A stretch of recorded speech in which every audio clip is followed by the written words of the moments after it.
The school was decorated in red and white balloons, our school colors, on the day of the big cookout. Excitedly, I carried the aluminum pan full of my mom's fried rice and chicken chow mein across the field. My mom was carrying the stainless steel serving spoons that she'd bought with her new credit card. There were families everywhere, all holding hot pans of tasty food. Mia! Jason called. He was in his chef's hat and apron and standing profoundly in front of a table.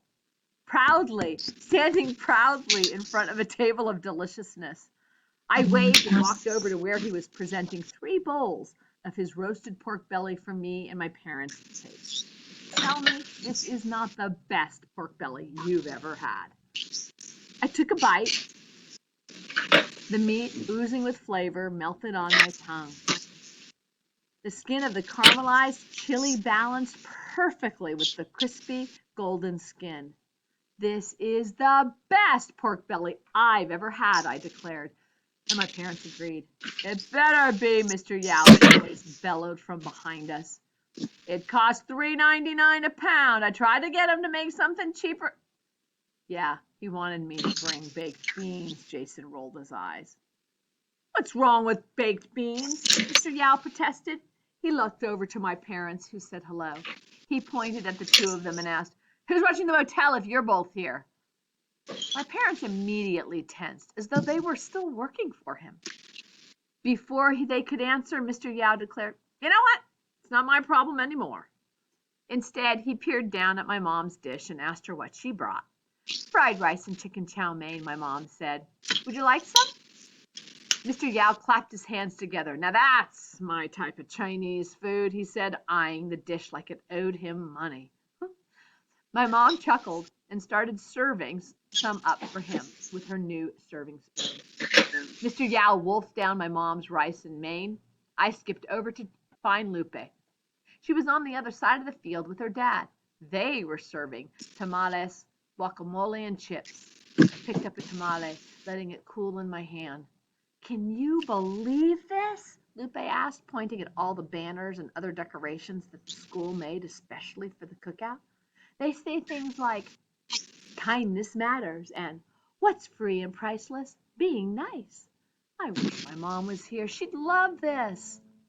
I put my arm around Lupe's back, and we gazed across the field. The sunset had turned the sky into a canvas of colors. When will you guys know if she's crossed back safely? I asked. Hopefully in the next couple of days. She's in the desert as we speak. I gave her a little squeeze, knowing how dangerous that trip could be. She'll be back before you know it, I assured Lupe. Hey, have you ever tried Jason's pork belly yet? Lupe shook her head and her body stiffened, but I pulled her hand. Finally, she let me drag her to the other side of the field. There was a line a mile long in front of Jason's stand when we got there. Lupe got in line. At the front of the line, a couple of students I recognized from Jason's class reached for the pork. This is amazing, they remarked, devouring their pork.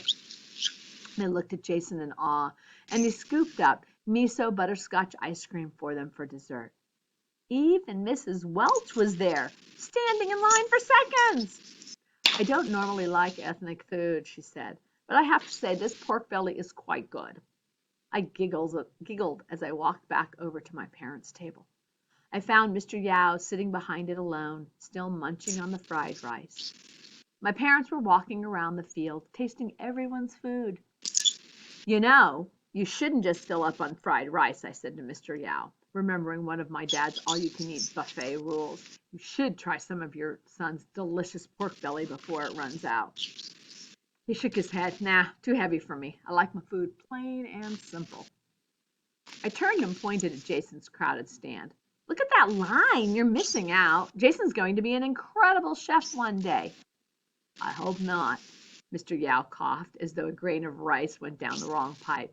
He's got to advance, not go backward. I furrowed my eyebrows. What was he talking about? Like your family, Mr. Yao said, waving his chopsticks at my parents on the other side of the field. You used to be employees, and now you're owners. He turned back to his rice with a melancholy sigh, and I stood there very, very quiet under the early evening moon. It was the first time Mr. Yao had ever let on that he was impressed with us. I didn't want to care what he thought of my family, but he was right. We'd come a long way.